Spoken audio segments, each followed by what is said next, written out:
intrepid viewers, good to see you. Here I am, Lena Rodriguez, sociologist, tarot card reader. Okay, so if you're new to this channel, please don't expect me to be reasonable when it comes to matters of Trump, aka the Yeti. So I'm just warning you now, give you a moment to move on.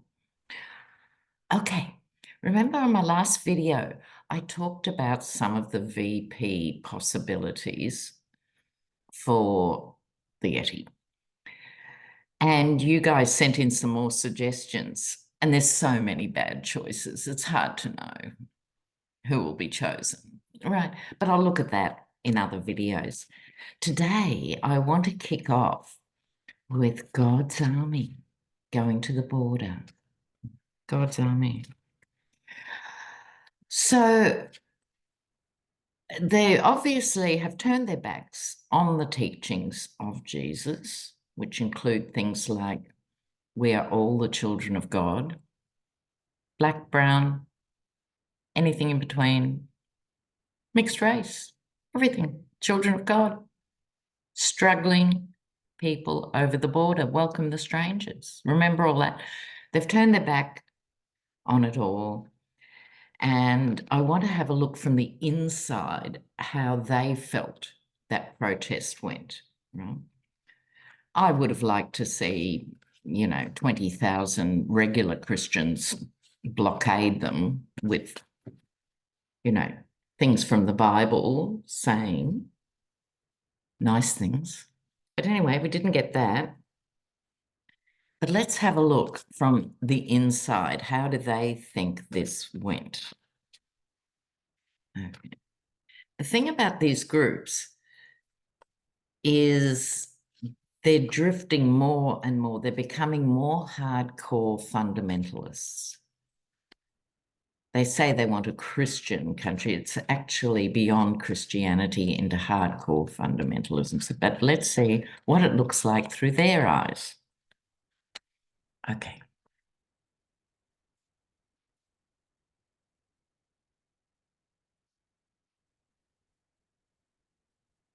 Well, okay. Now for them, they're in league with the false knight. And I think it's not only the Yeti, it's every reverend who supports this nonsense and this vicious, repressive form of outdated Christianity, the false knights. They feel and felt victorious doing this. After all, they've got God in their pocket. Yeah, right. But this is how they feel. Lena, focus. This is how they feel. There will be more actions like this because any protest, no matter what side of the fence, gives you energy, right? So you feel like you rule the world. And they do. Okay. But they've got a wee problem. The problem is the high priestess, sorry. Okay, now she's a very interesting figure in tarot. She has the Christian cross here, which takes us back 2,000 years.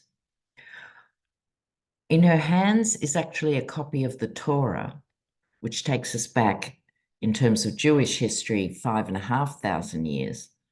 We've got the crescent moon here, and we've got the Egyptian headdress of Isis. Now, the headdress takes us back 8,500, 10,000 years. The crescent moon back into the mists of time, right? Deep feminine knowledge and mysteries before these more recent patriarchal religions. So why is that a problem? It's a problem because they've allied themselves with the false prophet and they've chained themselves, ironically, given that they see, gays and everybody else is doing the work of the devil, including tarot cards. I'm proudly there. But they've chained themselves. to this. So what happens when fundamentalism takes over any facet of a religion, no matter what the religion is? The fundamentalists go progressively deeper and more simplistic and more righteous and more violent and more unreasonable. So they're not going to go away with this, but that's probably not surprising.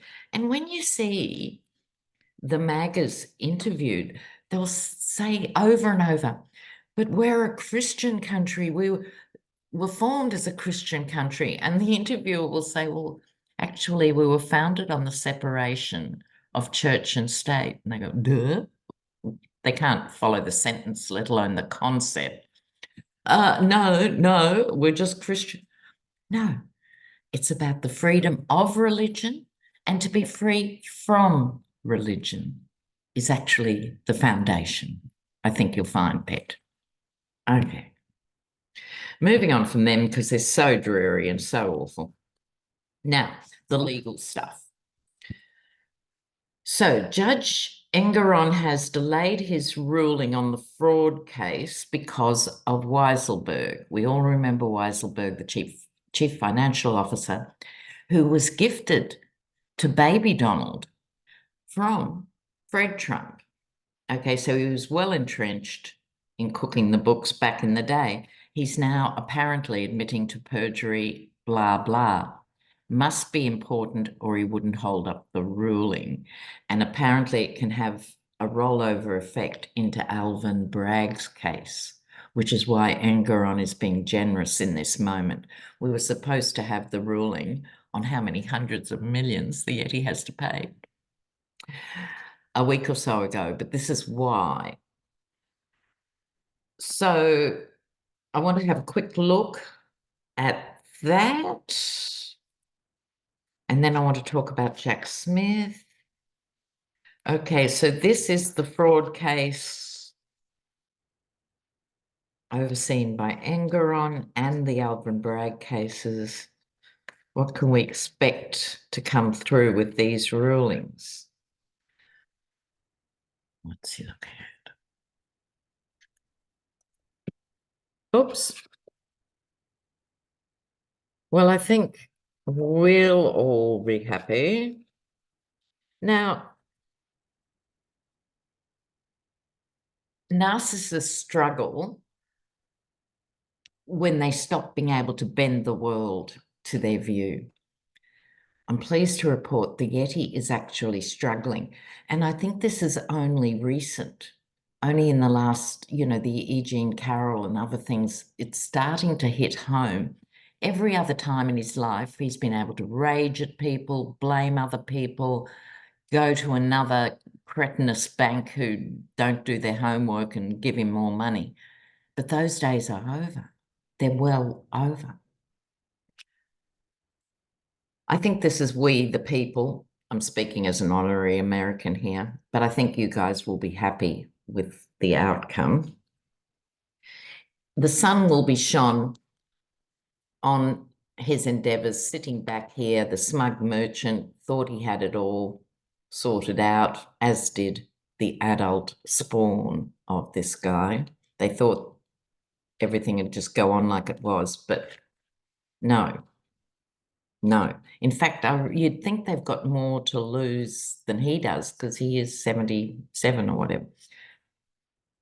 Walking away. They're going to have to walk away from their assets. That's going to hurt. And it's one of the advantages of not having much. If you don't have much in your life, you've got not much to lose. So there we go with them. Now, Jack Smith.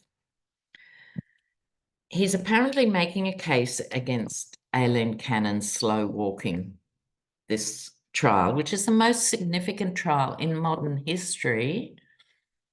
And they've got this woman who is totally inadequate, apart from being, apart from owing the Yeti for her placement, she's just not good legally. She's totally inexperienced. But anyway, he's making a case. She has a deadline that she has set, which seemed like a long way away to her last year when she said whenever it was, March, May, sometime soon, March, I think, to hold what's called a Section 4 meeting with all the relevant parties. So everyone assumes she's going to not comply herself. And Sir Jack Smith wants to make a case. Now, MSNBC, I'm sure most of you, if you follow any of this on television, MSNBC is the home of Midas Touch and so many others. They've been consistently good since CNN went to the dark side as a corporate entity. So I love MSNBC. Joyce Vance, she's one of the senior legal eagles. She said prosecutors are entitled, if they dislike her ruling, to go for what's called an interlocutory appeal before the trial. And the 11th Circuit can then make a pronouncement that she should step aside. This is a really, really big deal.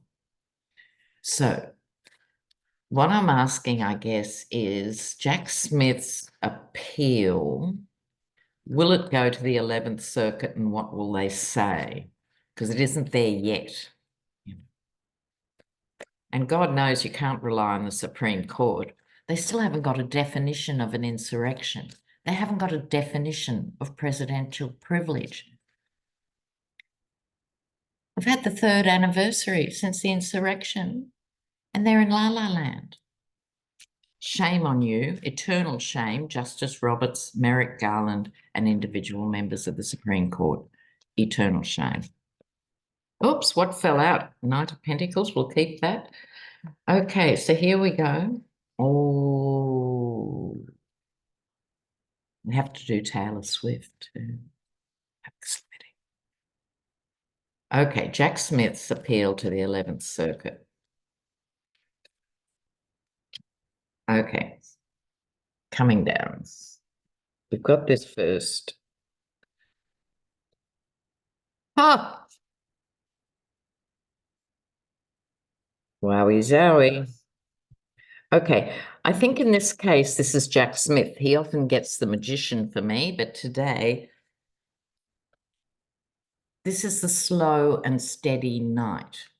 Now, remember, cards have all sorts of interpretations, particularly with these political readings. And this could also be the mercenary, i.e. Aileen Cannon herself.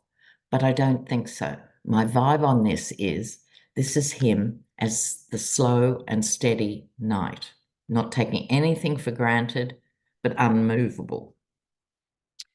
Now, these two cards, one after the other, major arcana cards. First, Temperance.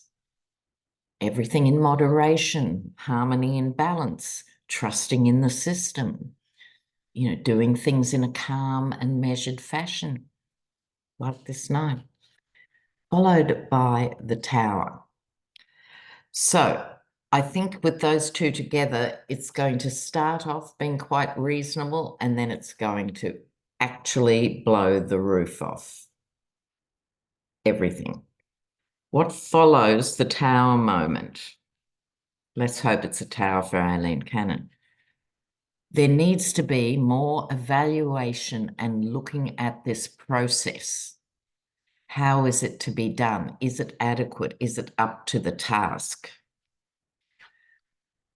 Now, the quick and dirty interpretation of the Ten of Pentacles, a bit like Rupert Murdoch here, isn't it? I've been watching Succession. Intergenerational wealth and so forth. But Pentacles are also about values. So I think after this boom Tower, there's going to have to be a reassessment of fundamental American values within the legal system. Fundamental root and branch, look at it to make it work for the people and not just for those who have plenty of pentacles, okay? It's really important that the justice system re-embraces the values that were foundational to the nation state. Okay. Mm. Now, I'm also going to have a look here. I was going to look at RFK. I'll have a quick look at him and then we'll have Taylor Swift. So here he is. He's still there. I don't know how you guys feel about him, but he just makes me really angry. And his family are all saying, why are you doing this? Now, if nothing else, the Kennedys are a major dynastic family. He should know and does know that to do this, it jeopardizes Democratic votes on some level or even the risk of that. So commentators I follow are saying, oh, no, more Republicans will vote for him. I'm not convinced. I'm not happy with that analysis. If he takes 10 votes from Joe Biden, I have no forgiveness. But what's going to happen with RFK? But he knows that. I mean, it's selfish. Okay, RFK Jr.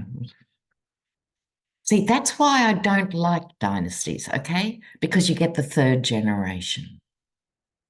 And they don't know their buttocks from their elbows, okay? So the first generation creates the power and influence, the second generation lives it and expands it, and the third generation goes whatever, you know? It's a pattern throughout history. RFK Jr.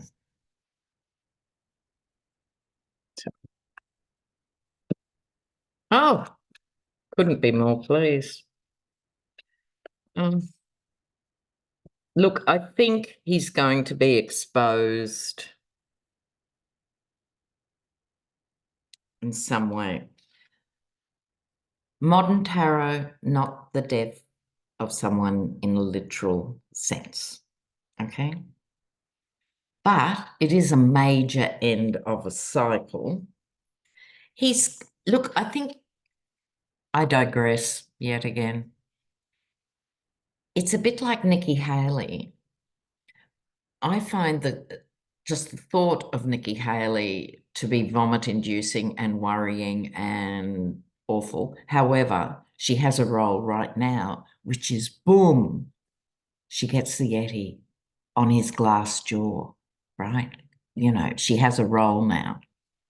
So I'm hoping he has this role of illuminating other bad behaviors in other people. See?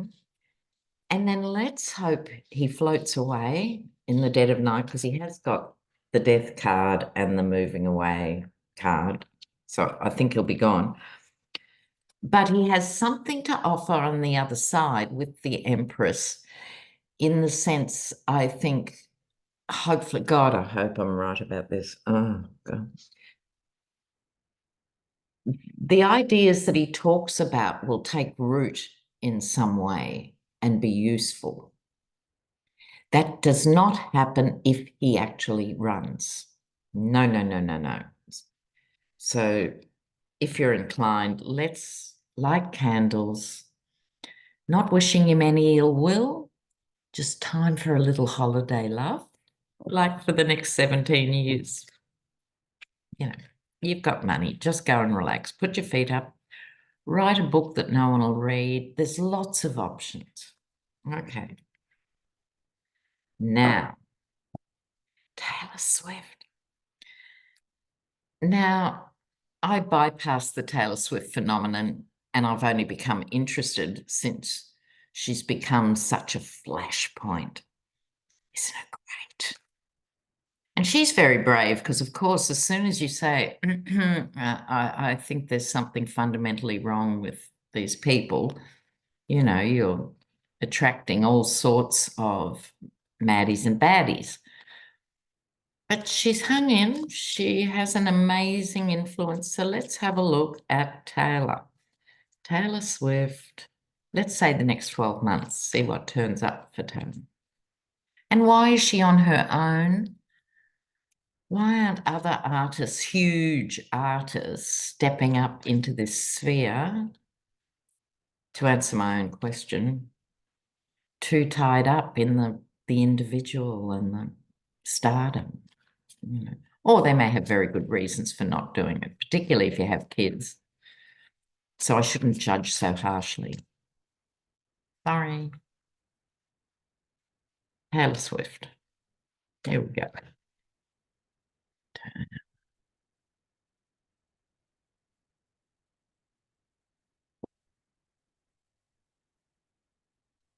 Oh, wow, wow, wow. She's got a big scenario coming up here. Now, she's going to be under some pressure, though. All right. Now, the GOP going, what can we do? Where's the scandal? Where's the filth? Why can't we buy her off in an underground car park? What are we going to do with her? They're having no impact. She's adored universally.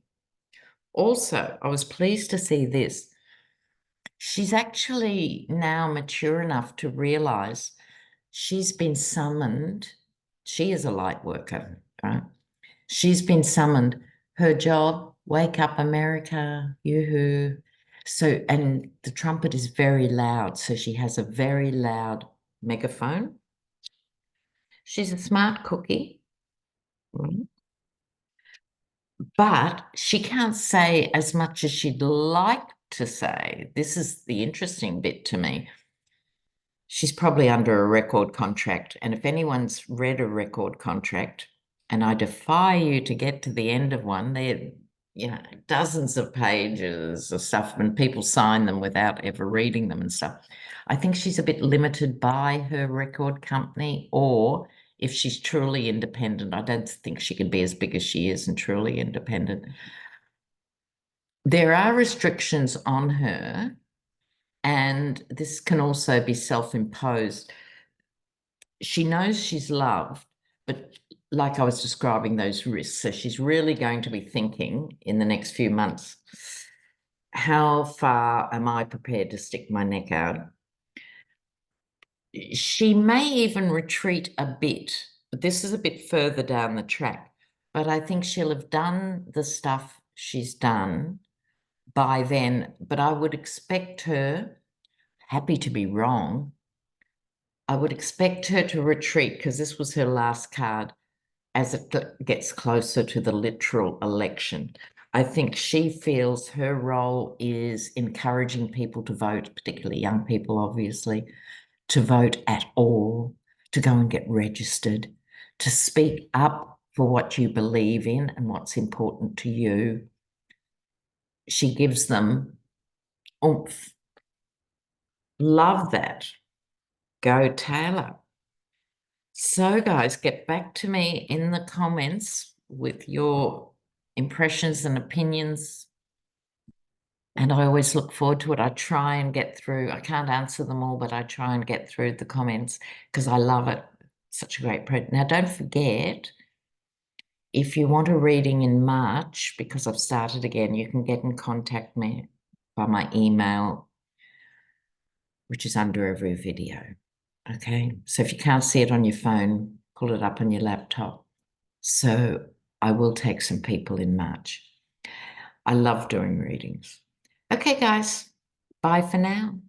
Mwah. Ciao.